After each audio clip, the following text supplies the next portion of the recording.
സുഗമദേവി സീരിയലിലെ ഇന്നത്തെ എപ്പിസോഡ് റിവ്യൂയിലേക്ക് എല്ലാവർക്കും സ്വാഗതം. അങ്ങനെ നന്ദനും കെവിനും ചേർന്ന് ഋഷിയെ ആളൊഴിഞ്ഞ ഒരു വീട്ടിലേക്ക് കൊണ്ടുവരികയാണ്. അവനാണെങ്കിൽ ബോധം തെളിയുന്നില്ല. ഒരുപാട് തവണ ശ്രമിച്ചിട്ടും ഋഷിയാണെങ്കിൽ എഴുന്നേൽക്കുന്നില്ല. ഇനിയിപ്പോൾ എന്ത് ചെയ്യുമെന്ന് അറിയാതെ ഇരിക്കുന്ന സമയത്ത് കെവിൻ പറയുന്നുണ്ട്, നമുക്കൊരു കാര്യം ചെയ്യാം, ഇവന് കാവലായിട്ട് 2-3 ആളുകളെ വിളിക്കാം, എന്തായാലും അവൻ എഴുന്നേൽക്കുന്നത് വരെ അവർ കൂടെ ഇരിക്കട്ടെ എന്നിങ്ങനെ പറയുകയാണ്. നന്ദനും അതിന് സമ്മതിക്കുന്നു. പിന്നീട് ദേവിക താൻ അറിയാതെയാണ് അരുന്ധതിയെ വെല്ലുവിളിക്കാൻ പോയി എന്നുള്ള ഒരു സത്യം പ്രഭാവതി അരുന്ധതിയുടെ വായിൽ നിന്ന് തന്നെ അറിയുന്നു.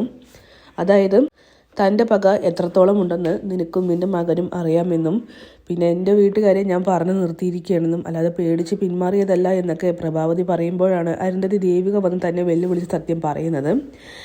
എന്തായാലും ഈ സമയം പ്രഭാവതി പറയുന്നുണ്ട്, എൻ്റെ മരുമകളല്ല അവൾ, മകളാണെന്ന്. അങ്ങനെ ഇനി ഋഷിയെ ഒതുക്കി പിടിച്ച് നിർത്തുന്നതായിരിക്കും നിനക്ക് നല്ലതെന്നൊക്കെ അരുന്ധതിക്ക് താക്കീത് കൊടുത്തിട്ടാണ് പ്രഭാവതി അവിടെ നിന്നും പോകുന്നത്. അരുന്ധതിയാണെങ്കിൽ നടക്കുന്ന ഒരു കാര്യങ്ങളും അറിയുന്നില്ല. എന്തായാലും ഋഷിക്ക് കാവലിരിക്കാനായിട്ട് ആ 4 പേര് വരുന്നുണ്ട്.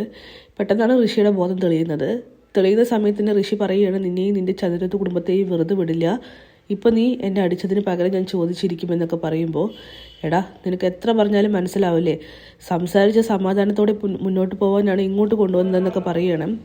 ഒരു സമാധാനമില്ല, എൻ്റെ നഷ്ടത്തിന് നിങ്ങളെല്ലാവരെയും കൂടി ഞാൻ പകരം ചോദിച്ചിരിക്കുമെന്നൊക്കെ പറഞ്ഞുകൊണ്ട് നന്ദൻ ഇട്ടൊന്ന് കൊടുക്കുകയാണ്. ആ സമയവും നന്ദനാണെങ്കിൽ ക്ഷമിക്കുന്നുണ്ട്. പക്ഷെ വീണ്ടും പ്രഭാവതിയെ കൊല്ലും എന്ന് പറഞ്ഞുകൊണ്ട് ഉറച്ച തീരുമാനത്തിൽ ഋഷിയാണെങ്കിൽ അത് പറയുമ്പോൾ നന്ദന് സഹിക്കാനായിട്ട് കഴിയുന്നില്ല. അടുത്തിരിക്കുന്ന ആ ഒരു തടിക്കഷ്ണം എടുത്ത് നമ്മുടെ ഋഷിയുടെ മണ്ടക്കിട്ടൊന്ന് കൊടുക്കുകയാണ്.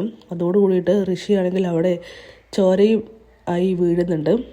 എന്തായാലും നന്ദന് കാര്യം മനസ്സിലാവുകയാണ് ഋഷി പോയെന്ന്.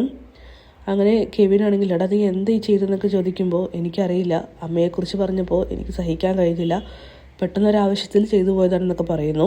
എന്തായാലും കെവിൻ അവിടെ നിന്നും നന്ദനെയും കൂട്ടിയിട്ട് പോകുന്നുണ്ട്. നന്ദനാണെങ്കിൽ ആകെ പേടിച്ച് പോവുകയാണ്. പിന്നീട് നമ്മുടെ ഋഷിയെ കാണാത്ത വിവരം CPI ഒക്കെ തന്നെ ത്യാഗരാജൻ അറിയിക്കുന്നുണ്ട്. അവരാണെങ്കിൽ ഋഷിയെ തിരഞ്ഞുകൊണ്ടിരിക്കുകയാണ്. അങ്ങനെ മുരളിയെ കാണുന്ന ത്യാഗരാജനാണെങ്കിൽ മുരളിയോട് പറയുന്നുണ്ട്, ഋഷിയെ എവിടേക്കെങ്കിലും മാറ്റിയിട്ടുണ്ടോ, നിൻ്റെ ചന്ദ്രോത്ത് വീട്ടുകാർ, നീ എന്താ കോമഡി കളിക്കുകയാണോ എന്നിങ്ങനെ ത്യാഗരാജനോട് നമ്മുടെ മുരളിയും ചോദിക്കുകയാണ്. ഞങ്ങൾക്കതിൻ്റെ ആവശ്യമില്ല, അല്ലാതെ തന്നെ ഒരുപാട് പണിയുണ്ട്. പിന്നെ ഈ അരുന്ധതിക്കും മകനൊക്കെ തന്നെയാണല്ലോ വീഡിയോ എടുത്ത് പ്രചരിപ്പിച്ച് നടക്കുന്ന ആ ഒരു ജോലി, അതുകൊണ്ട് അവരിപ്പോൾ വേറെ ആരുടെയെങ്കിലും വീഡിയോ എടുക്കാനായിട്ട് പോയിട്ടുണ്ടാവും എന്നൊക്കെ പറഞ്ഞ് നമ്മുടെ മുരളിയാണെങ്കിൽ ത്യാഗരാജൻ്റെ മുന്നിൽ കളിയാക്കിക്കൊണ്ടിരിക്കുകയാണ്. എന്നിട്ട് അവൻ അവിടെ നിന്നും പോകുമ്പോൾ ത്യാഗരാജൻ മനസ്സിൽ ചിന്തിക്കുന്നുണ്ട്, അതേടാ ഈ ത്യാഗരാജൻ കോമഡി കളിച്ചുകൊണ്ടിരിക്കുകയാണ്, അത് ചന്ദ്രോത്ത് കുടുംബത്തിൻ്റെ നാശം കാണുന്നത് വരെ ഈ കളി തുടർന്നുകൊണ്ടിരിക്കുമെന്നിങ്ങനെ പറയുകയാണ്. എന്തായാലും രജനിക്കാണെങ്കിൽ പകരം ചോദിക്കാനാവാതെ ഒരു സമാധാനമില്ല. എന്തായാലും നമ്മുടെ ഈ ദേവിക പകരം ചോദിക്കാൻ പോയ കാര്യം തന്നെ രജനി അറിയുന്നില്ല. ഏതെങ്കിലും വിധേനയും അമ്മയ്ക്ക് വേണ്ടിയിട്ട് ഋഷിയുടെ വീട്ടിൽ ചെന്ന് ചോദിക്കണമെന്നൊക്കെ രജനി കരുതുന്നുണ്ട്.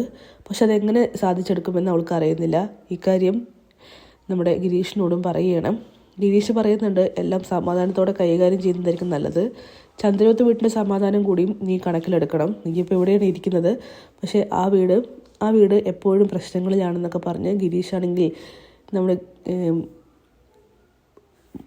രജനിയെ സമാധാനിപ്പിക്കുകയാണ്.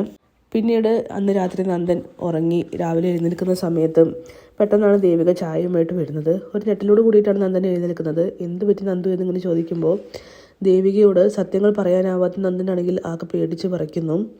എന്താ നന്ദു, എന്താ കാര്യം, അത് പിന്നെ എന്തുണ്ടെങ്കിലും പറയാനായിട്ട് ദേവികയാണെങ്കിൽ പറയുകയാണ്. എന്തായാലും ദേവിയോട് സത്യങ്ങൾ പറയാതെ കുറച്ചങ്ങോട്ട് മറച്ചു പിടിച്ച് നടക്കാനായിട്ട് നന്ദന് സാധിക്കില്ല. അപ്പോൾ കാത്തിരിക്കാം കിടിലൻ എപ്പിസോഡ്സിനായിട്ട്. Bye bye.